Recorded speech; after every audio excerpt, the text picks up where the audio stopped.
पहले प्रश्न हम लोगों ने एक पार्ट को पूरा खत्म कर चुके हैं। तो आज हम लोग बहुपद चैप्टर को देखेंगे।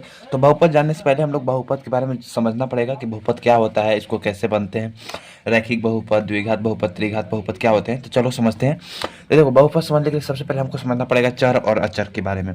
तो चर क्या होता है? तो देखो, वे सारी संख्याएं होती है या फिर वे सारी अंक होते हैं ना जिसका मान बदलता है, जैसे कि एक्स, वाई, जेड। अगर हम मान लो कि x बराबर 1 रखें तब y का मान चेंज हो जाएगा। और अगर जैसे x बराबर 1 रखें तो इसका मान 1 हो जाएगा, x बराबर 2 रखें तो x का मान 2 हो जाएगा। तो इस तरीके से इसका मान हमेशा बदलते रहता है। तो इसको हम लोग बोलते हैं चर। और अचर किसको बोलते हैं? जिसका मान हमें नहीं बदलता, जैसे कि 3, 4, 5 जितने भी सब नंबर्स हैं। देखो, 3 को हम लोग 3 ही बोलेंगे ना, 6, 7, 8 तो बोलेंगे नहीं। तो इसको बोलेंगे अचर, जिसका मान नहीं बदलेगा। और चर का मान बदल जाएगा। x बराबर 1 रखेंगे, x बराबर 1 तो इसका मान 1, x बराबर 2 तो इसका x का मान 2। तो बस इस तरीके से हम इसको चर और अचर को पहचानते हैं। अब देखो, अगर हम लोग चर और अचर का मल्टीप्लाई कर देंगे ना, जैसे कि मान लो चर है x और अचर है 3, तो ये आ जाएगा 3x आ जाएगा। तो अब देखो, इसको बोलेंगे हम लोग बीजीय व्यंजक। क्या बोलेंगे? बीजीय व्यंजक। बीजीय व्यंजक बोलेंगे। अब जैसे कि √5 है इंटू एक्स, मतलब को अचर और चर, इसको बोलेंगे तो भी यही बीजीय व्यंजक ही कहलाएगा। ठीक है, बीजीय व्यंजक कहलाएगा। और ये सब बहुपद होते हैं। ये बहुपद है, ये भी बहुपद है। देखो, बीजीय व्यंजक मतलब कि जितने भी बहुपद रहेंगे ना, जैसे कि बहुपद है तो बहुपद जितने भी रहेंगे वो सारे के सारे क्या होंगे? बीजीय व्यंजक होंगे। बीजीय व्यंजक होंगे। बीजीय व्यंजक। और जितने भी बीजीय व्यंजक रहेंगे ये बहुपद हो सकते हैं और नहीं भी हो सकते। मतलब कि अगर हम लोग आधा देखें तो आधा ये हो सकते हैं और आधा नहीं हो सकते। तो इस तरीके से बहुपद सारे के सारे ये बीजीय व्यंजक होंगे, लेकिन बीजीय व्यंजक सारे के सारे बहुपद नहीं होंगे। तो इसको आप लोग समझ जाइए। तो इसको बीजीय व्यंजक बोलते हैं। और ये, अब चलिए जानते हैं कि बहुपद को आखिर हम लोग पहचानेंगे कैसे, कि कौन सा बहुपद है या नहीं। बहुपद कैसे पहचाने?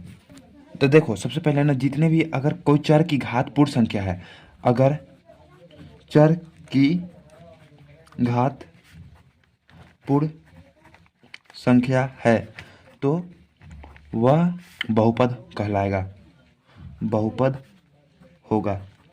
मतलब कि अगर कोई चर है और उसकी घात अगर बहुपद पूर्ण संख्या आप लोग जानते हैं क्या होता है? अगर मान लो जैसे नेचुरल नंबर होता है ना, 1, 2, 3, 4, अगर उसके साथ में जीरो आ जाए, 1 आ जाए, 2, 3, 4, 5, 6, 10 चलते रहेगा। अगर प्राकृतिक संख्याओं के साथ जीरो जुड़ जाता है तो उसको पूर्ण संख्या बोलते हैं।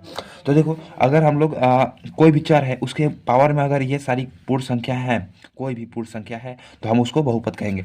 जैसे कि एग्जाम्पल के लिए आप अगर देखो तो x है, तो x को हम लोग क्या बोलेंगे? ये बहुपद कहलाएगा। कैसे? किसी की x के पावर में 1 होता है, तो x के पावर में 1 है तब यह बहुपद है, तब यह बहुपद है।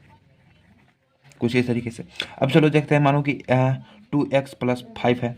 अब देखो यहाँ पर x के पावर में 1 है कि नहीं है ना, तो इसको भी हम लोग बहुपद कहलाएगा, क्योंकि इसके पावर में देखो 1 है और 1 यहाँ देखो पूर्ण संख्या है, इसीलिए पूर्ण संख्या को हम लोग बहुपद कहते हैं।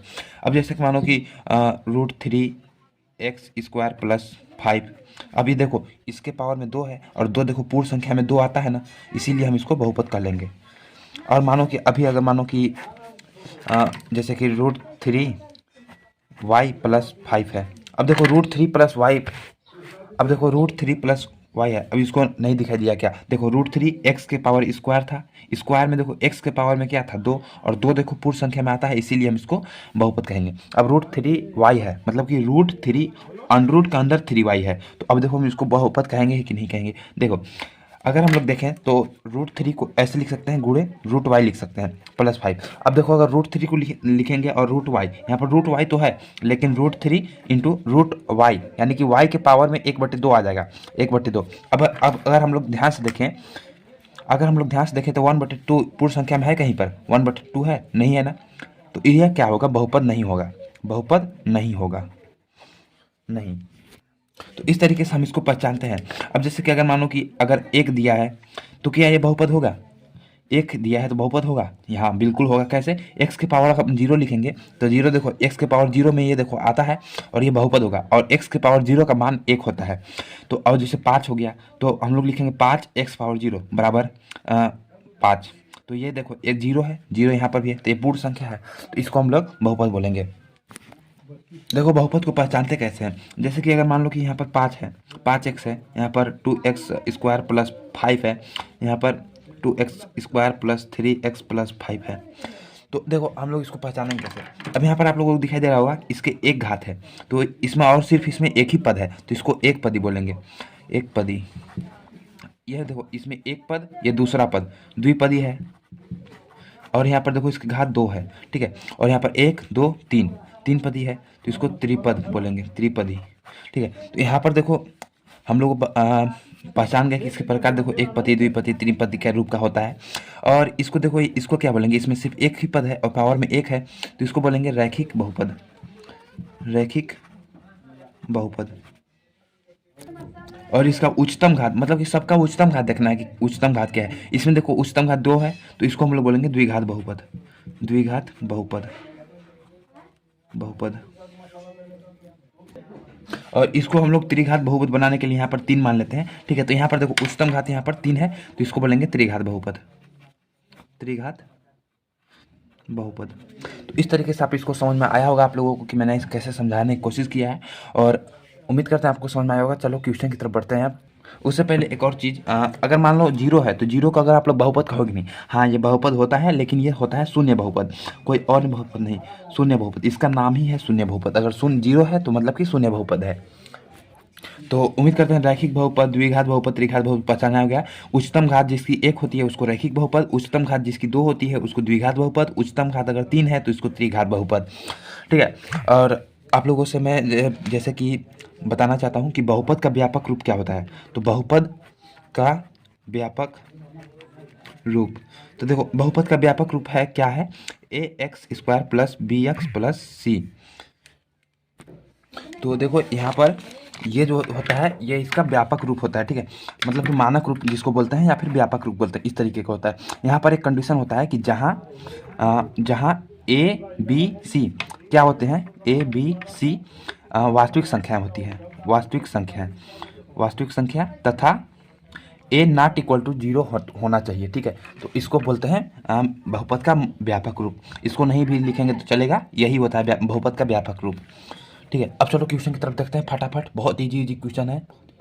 तो देखो यहाँ पर पर्सनालिटी 2.1 में यही दिया गया है कि किसी बहुपद px के लिए y इक्वल टू px का ग्राफ नीचे आकृति 2.10 में दिया है। प्रत्येक स्थिति में px के शून्यकों की संख्या ज्ञात कीजिए। अरे ज़्यादा कुछ सोचना नहीं है, बस आप लोगों को देखना है कि ये जो x अक्ष है इसको बोलते हैं x अक्ष, इसको बोलते हैं y अक्ष। x अक्ष पर अगर कोई रेखा इसको काट रही है इस तरीके से, तब जितनी बार वो काटेगी, जैसे कि यहाँ पर यहाँ पर यहाँ पर, तो उसको हम उतनी ही संख्या शून्यकों को, मतलब शून्य को ज्ञात हो जाएगा। तो देखो यहाँ पर कोई काट रही है रेखा, रेखा कोई काट रही है नहीं, यह रेखा यहाँ पर है y अक्ष को काट रही है, x अक्ष को कोई भी रेखा नहीं काट रही है, अर्थात ये हो जाएगा 0। इसका आंसर क्या आएगा, 0। अब देखो x डैश मतलब कि ये वाली x रेखा है, अब इसको देखो कितनी बार काट रही है, ये जो रेखा चल रही है ये देखो यहाँ पर सिर्फ एक बार इसको काटी है, तो इसकी जो होगी 1 होगी, क्या होगी 1। अब यहाँ पर देखो x अक्ष है, इसको कितनी बार काटी, एक बार यहाँ पर, एक बार यहाँ पर, एक बार यहाँ पर, 1 2 3, 3 बार काटी, 3 हो जाएगा इसका आंसर, ओके। अब देखो यहाँ पर x अक्ष है, इसको देखो कितनी बार काटी है, 1 2 बार काटी, इसका आंसर 2 हो जाएगा इस तरीके से। अब देखो x डैश है, इसको देखो इसको कितनी बार काटी है, 1 2 3 4, 4 बार काटी, इसका आंसर 4 हो जाएगा। अब देखो इसको कितनी बार काटी है, 1 2 3, 3 बार काटी, इसका आंसर 3 हो जाएगा। तो आप लोग इसको कैसे लिखेंगे, तो आप लोग पहला आंसर लिखने के लिए आप लिखेंगे कि इसका शून्य कोई भी नहीं है, इसका शून्य 0 है, क्योंकि x अक्ष को कोई भी रेखा एक भी बार नहीं काट रही है। इसका आंसर आप लोग लिखेंगे कि x अक्ष को रेखा एक बार काट रही है, अर्थात इसका शून्य 1 है। x अक्ष को रेखा 3 बार काट रही है, इसका आंसर 3 है। x अक्ष को रेखा 2 बार काट रही है, इसीलिए इसका शून्य 2 है। x अक्ष को रेखा 4 बार काट रही है, इसीलिए इसका शून्य 4 है। x अक्ष को रेखा 3 बार काट रही है, इसीलिए इसका शून्य 3 है। तो इस तरीके से आपका आंसर निकल के आएगा। Thanks for watching. चलिए मिलते हैं पर्सनालिटी 2.2 में। Thank you. लाइक कीजिए, चैनल को सब्सक्राइब कीजिए।